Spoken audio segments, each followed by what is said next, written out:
This is Michael Signato with the Real News Network. We have with us Congressman Khanna. Congressman Khanna, thanks for agreeing to do the interview. So, can you start off by breaking down for us your $1 trillion plan to fix the middle class? I appreciate that, Michael. Well, it's a counter to Trump's tax proposal, and it's very simple. It would say if you're a working family and make between $25,000 and $75,000, you would get between $5,000 and $10,000 back. It's a wage supplement because people have been working hard and they're not getting the wages. The wages are all, the money is going too much to the investor class. It's a dramatic proposal. It's expanding the earned income tax rate 20 times from what Obama or the House Democrats proposed, but these are the type of bold proposals we need to combat wage stagnation. And you were first elected to Congress by running against a Democrat. So, Yeah. what advice would you give to other progressives who are running in primaries against Democrats who generally have the backing of the establishment? Well, I ran against an incumbent Democrat twice. Once I was 27 years old, just as a protest campaign, I took on a Democrat in 2003 who had voted for the war in Iraq. And I was opposed to the war in Iraq. I was opposed to the Patriot Act. And then, of course, in my campaign 10 years later that was successful, I took on a Democrat. I had supported Bernie Sanders, who was opposed to superdelegates. And the establishment coalesces around the incumbent. I have called for that not to be the case. I've said the DNC should not be taking sides in primaries. We shouldn't default to incumbency. We should encourage new voices. We should encourage progressives and others to run. What I believe, though, is that the rules, unfortunately, favor incumbents, 97% re-election. That's what we've got to change. It's why I supported Justice Democrats' call to say, let's have competitive primaries, let's have new voices, let's have a whole group of younger folks get into the process. And foreign policy has been a big issue with progressives, but with the mainstream media, it seems to be one of the few ways that gets them off of Trump's back. So how can we push the mainstream media and the Democratic Party establishment to adopt a progressive foreign policy stance that stops perpetuating war in the Middle East? Well, we've got to talk clearly and boldly about a foreign policy vision, not just say, oh, the president needs to come to Congress for authorization. That's not the point. The point is that we should stop intervening in making matters worse. We should recognize that the war in Iraq, the invasion in Libya and toppling of Gaddafi, the call for regime change in Syria, our policy in Yemen, where we're siding with the Saudis, have been strategic blunders that more war overseas and intervention isn't making us any more safe. And I actually wrote an op-ed with Senator Rand Paul in the LA Times, going back to John Quincy Adams and talking about our need for restraint and not intervening overseas. We need more Democrats talking about that type of foreign policy. And do you think the Democratic Party's obsession with the Russian narrative with Trump is that having a negative effect on foreign policy? Well, there are obviously serious issues in terms of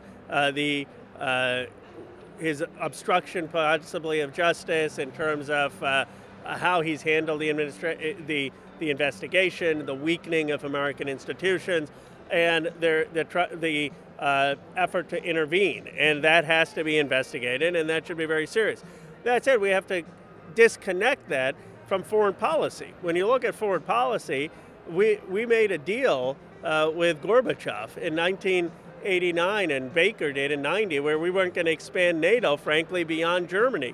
And we have pushed NATO to the Baltic states, and we called for or supported regime change in Ukraine. And that has been unnecessarily, in my judgment, provocative with Russia. And we need to have a diplomatic approach that recognizes that we shouldn't have aggression near the Russian border. And so we ought not to be mimicking John McCain, who is a Russia hawk, or quoting John McCain. We ought to be talking about a more reasonable, thoughtful policy that, frankly, Bernie Sanders and others have been talking about. And when Bernie was in the House, he was dubbed the Amendment King. But the political climate now, reaching across the aisle, really isn't doesn't seem possible. While Trump is in office, do you have any hope that Democrats and Republicans can come together on legislation that might actually help Americans in the middle class and the low income? Well, on certain things, with Rand Paul, I did something on foreign policy, not getting us into more wars overseas. And I think there are some Republicans who realize we shouldn't reject both neocon and neoliberal foreign policy interventionism. Term limits. I mean, I personally think we ought not to have people there for 30 years, that we need new blood, we need new ideas, and that has been possible to work across the aisle. Apprenticeships and creating apprenticeships and new jobs. I went to Appalachia with Hal Rogers that had this training program for coal miners' kids learning apps and app development. And that, I think, is a place where we can work together. But ultimately, in terms of changing the rules of a rigged economy, making sure we're going after concentrated economic power, making sure we have changes in tax policy that help the working class, that, I think, is going to require a progressive to win. And do you support Tulsi Gabbard's Stop Arming the Terrorist Act? I'm on the bill. I'm on the bill. All right, and what do you make of... we need more Democrats to get on that bill. There are like 8 of us on that. Rand Paul, myself, Tulsi Gabbard, but I don't understand why everyone wouldn't before that.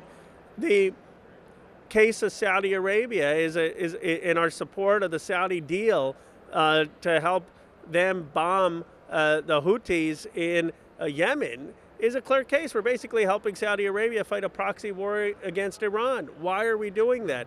And there are people who are known terrorist groups that we should not be funding.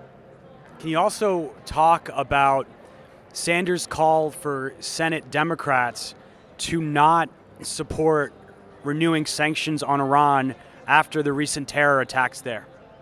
Well, I think that we need to, what Senator Sanders is talking about is there's a moderate voice that's emerging actually in Iranian leadership, and we need to be able to have diplomacy there and recognize that the nuclear deal that the president negotiated was a good deal, that's a framework towards peace, and not undermine that by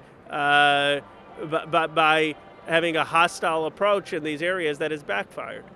My views are that we need to learn our lesson from American history and not have interventions overseas that are going to make us less safe. And whether that's Libya, whether that's Iraq, whether that's Yemen, whether it's opposing the nuclear deal with Iran, we should realize that diplomacy is going to get us in a better place, and the Democrats should be for that foreign policy.